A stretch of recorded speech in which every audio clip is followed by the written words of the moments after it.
ग्वालियर चंबल अंचल में अब सर्दी जानलेवा साबित हो रही है। पूरे अंचल के विभिन्न जिलों में तापमान 10 डिग्री सेल्सियस के आसपास बना हुआ है। तो वहीं अब इस हाड़ कपा देने वाली सर्दी में बारिश ने ठंडक को बढ़ा दिया है। कड़ाके की सर्दी का सबसे ज्यादा असर शहरवासियों के दिल और दिमाग पर पड़ रहा है। एक सप्ताह में कोल्ड अटैक के चलते करीब 20 लोगों की हार्ट अटैक से मौत हो गई है। तो वहीं ब्रेन स्ट्रोक से भी लोगों की मौत का आंकड़ा 1 दर्जन से ज्यादा हो गया है। खास तौर पर अब यह कोल्ड अटैक युवाओं को निशाना बना रहा है। तो वहीं बुजुर्गों के अलावा हाई ब्लड प्रेशर, दिल के मरीज, शुगर के मरीज सर्दी के चलते हार्ट अटैक और ब्रेन अटैक का शिकार हो रहे हैं। ऐसे में डॉक्टर भी अस्पताल में अचानक बढ़ रहे इन मामलों को देखकर हैरान हैं और कड़ाके की सर्दी में सतर्क रहने की सलाह दे रहे हैं। ग्वालियर चंबल अंचल के सबसे बड़े जयरोग अस्पताल में इन दिनों हार्ट अटैक और ब्रेन हेमरेज के मरीजों की संख्या सर्दी के मौसम में अचानक बढ़ गई है। हृदय रोग विशेषज्ञ की माने तो इस बार की सर्दी हृदय रोगियों के लिए कहर बनकर आई है, क्योंकि अस्पताल की ओपीडी में हृदयघात और ब्रेन अटैक के मामलों में पिछले साल की अपेक्षा इस साल काफी बढ़ोतरी हुई है। 20% मरीज हृदयघात के भर्ती हो गए हैं।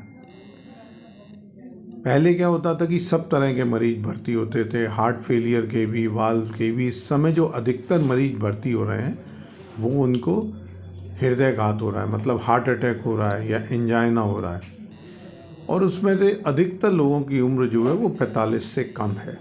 ग्वालियर चंबल अंचल में इन दिनों पड़ रही कड़ाके की सर्दी हार्ट पेशेंट के लिए खतरनाक साबित हो रही है। आखिर सर्दी में ही क्यों इतनी संख्या में हार्ट अटैक और ब्रेन अटैक के मरीज सामने आते हैं? डॉक्टर इसका मुख्य कारण सर्दी की वजह से खून का गाढ़ा होने को मानते हैं। तो वहीं आम आदमी का ब्लड प्रेशर भी 5 से 10 mm मरकरी बढ़ जाता है। खाने पीने पर ध्यान न देना भी हार्ट अटैक को न्योता दे रहा है।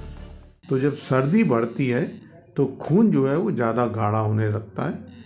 प्रकृतिकरी एक फिब्रिनोजेन नाम का सब्सटेंस होता है, वो ज़्यादा बढ़ने लगता है ब्लड में, जो खून को गाढ़ा करता है।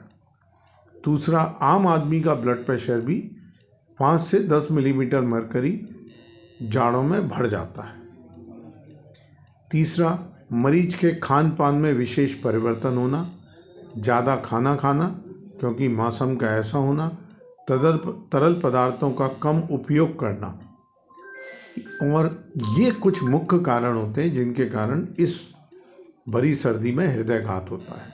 सरकारी अस्पताल में 20 से 25% मरीज बढ़े हैं, तो निजी अस्पतालों में भी 35 से 40% हार्ट अटैक के मरीज बढ़ गए हैं। सरकारी और निजी अस्पतालों में कड़ाके की सर्दी को देखते हुए पूरे इंतजाम किए गए हैं। फिलहाल सर्दी अपना कहर दिखा रही है। ऊपर से बारिश होने के कारण मौसम में और ठंडक घुल गई है। ऐसे में ग्वालियर चंबल अंचल के लोगों की मुसीबतें और बढ़ गई हैं। अब उन्हें सतर्क रहने की जरूरत है। TV9 के लिए ग्वालियर से धर्मेंद्र शर्मा की रिपोर्ट।